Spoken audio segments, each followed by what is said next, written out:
France kick off with Spain on Tuesday. Let's bring in sports expert Raid Jurgis. Raid, great having you. Thank you for joining us. And first up, thank you, Jim.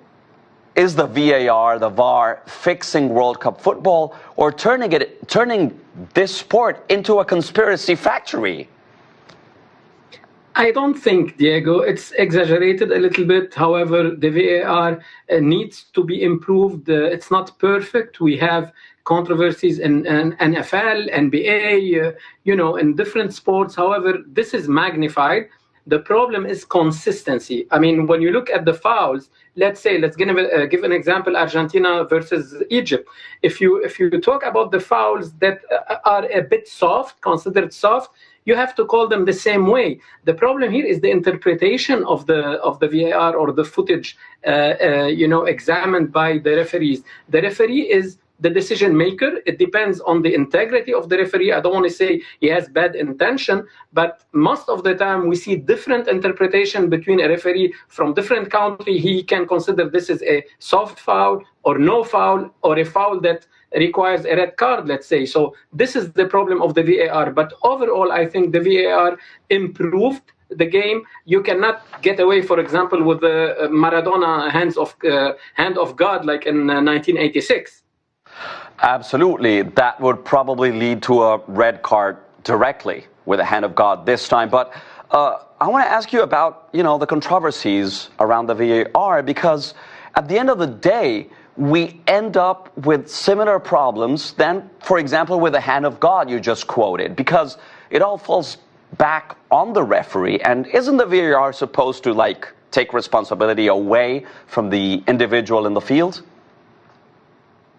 To be honest, my personal opinion, I would prefer the VAR to be mandatory, not optional. Until now, the VAR is optional. The final decision is for the referee on the pitch. So I'm going to consider the referee is biased, let's say, or he has bad intentions.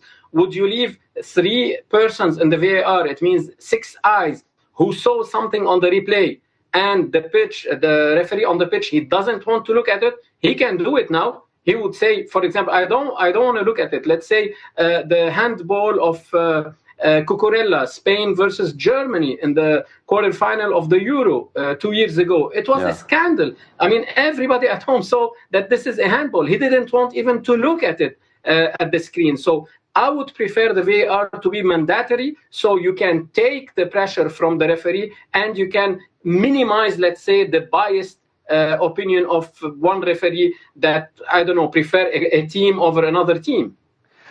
Well, you're bringing up a very interesting point here, because it all not only falls down onto the referee, but also the way each individual referee acts makes the process less trustworthy, probably changes the scope, the intention, the tone, the color of the process. Isn't this a long-term process of delegitimizing the referee? What do you think?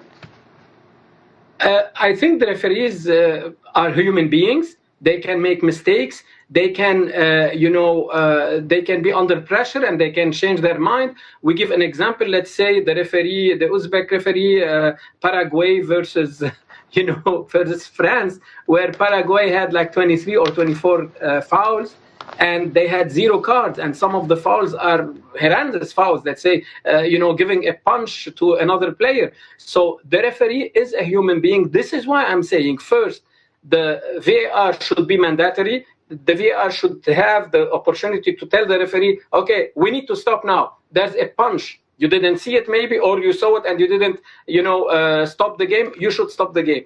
2, the formation of the referees. There's referees coming from different parts of the world, and this is a big question mark. I would put a question mark about the FIFA when they say, okay, we don't have a say about this referee because the African Confederation or the Asian Confederation or the European Confederation, they sent him.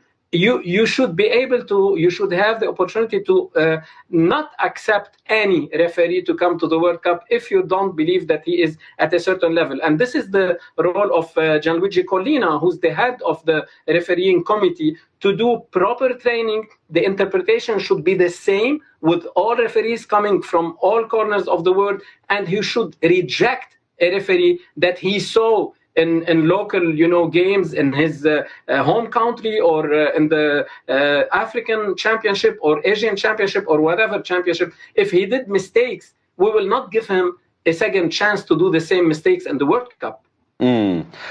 Right, Georges. Thank you for those insights. Great having you.